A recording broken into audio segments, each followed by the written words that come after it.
Hello, my quilty friends. I'm Stacy of Stacy Creates Stuff, and welcome to my weekly Block of the Week series, Patching the Hole in the Barn Door. This is week 10.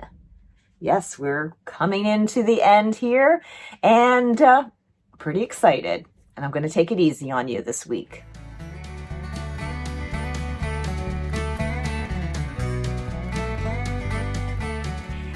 Of course, each block has a poem, a corny poem that I have composed. So let me get started with this week's poem. They did proceed to chase a silly goose, but those geese were the boss. They then decided to take a break and walk down by the railroad crossing. This block was originally, when I wrote this Block of the Week series, as a block of the month over 20 years ago. This block was with yo-yos. I am not a big fan of the yo-yo, and hey, it's my block of the week, so I changed the pattern to the railroad crossing. So of course I had to write a new poem for it, but it's okay. So let me show you the block. You can see it's actually pretty easy. We have some 4 patches and some half square triangles. And of course, if you've been sewing along, you should be a big pro at the half square triangle because we use them in every single block for the frame. And a couple of the other blocks have used them as well. So without further ado, let's get stitching.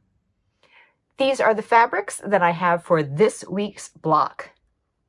I am going warm and bright. So let's get started with the cutting.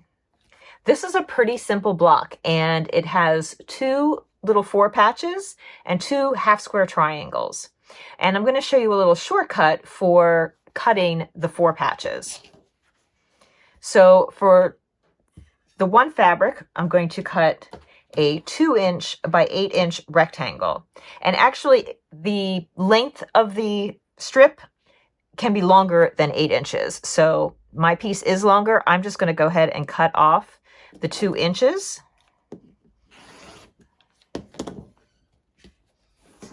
And I'll set that aside.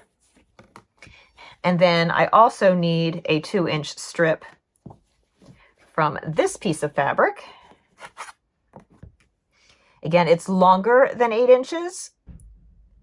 So I'm just going to leave it the length that it is. Now from this same fabric, I also need 1 4-inch square. So I'm going to go ahead and cut off a 4-inch strip.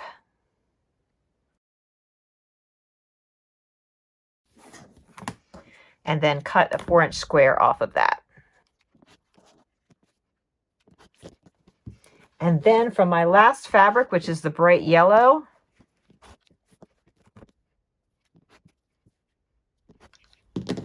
perfect.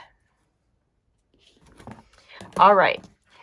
With these 2 squares, I'm going to make a half square triangle. Now, at this point, if you've been making the blocks, you should be a pro at making half square triangles. And I'm just going to use my 1/4-inch tool. And again, aligning that center part with the corner and corner of the square. I'm drawing on each side of the tool, and the line that I draw is the sewing line. And when I go to sew, I'm actually going to sew just inside these lines. Once they're sewn, I'll cut them apart, and you'll see what happens after that. Set those aside for a moment. Then I'm going to go ahead and take these 2 strips and just sew them together all the way down. I'll press it toward the darker fabric and be back with the results. All right, I am back with my strips sewn together, and I've pressed it toward the pink because that's the darker fabric.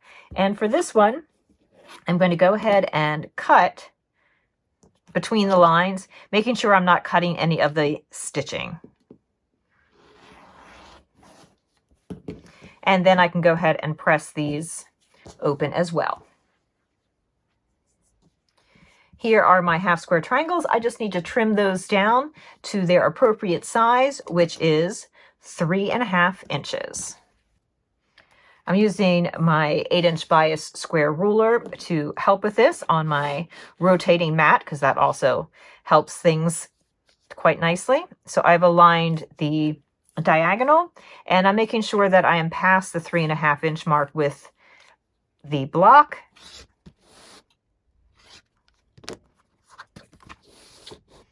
And now that I have trimmed 2 sides, I want to align with the 3.5-inch mark and the diagonal, and then trim off any excess.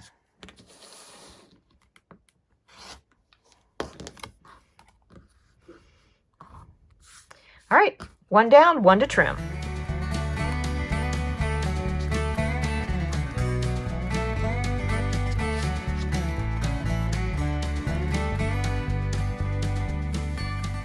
With those trimmed up, I'm just going to set them aside and concentrate now on the strips.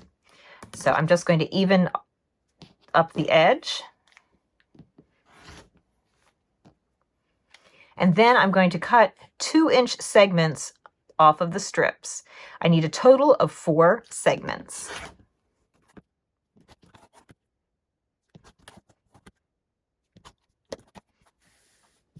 All right, with all of my pieces, I'm going to go ahead and arrange the block.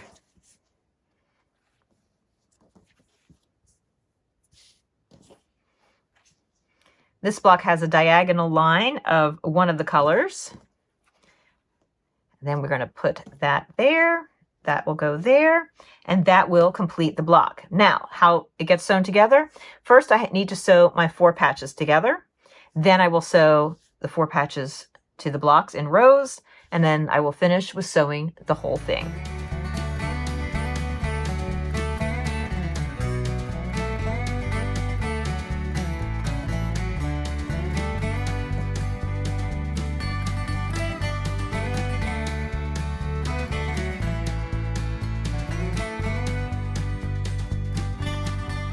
Here is our finished center, and I'm going to pair that with this nice cool blue for the frame, kind of cool down the fire of this block. And once I get that sewn, I'll come back and show you the finished results.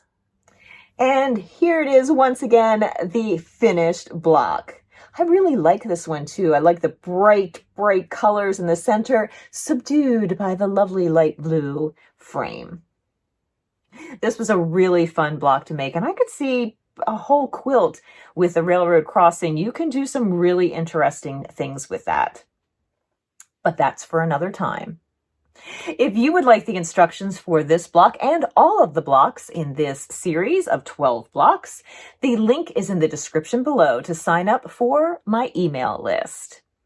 Every week I send out that week's block right to your inbox, and then that evening the video for that block premieres. All of the videos are available here in a playlist on my YouTube channel. And if you sign up for the mailing list before May 1st, 2024, you will get caught up. After that, you will receive the instructions for the blocks 1 week at a time. So if you are new here, welcome. And if you have been following along for a while now, thank you so much. I really appreciate that you keep coming back. That is it for this week.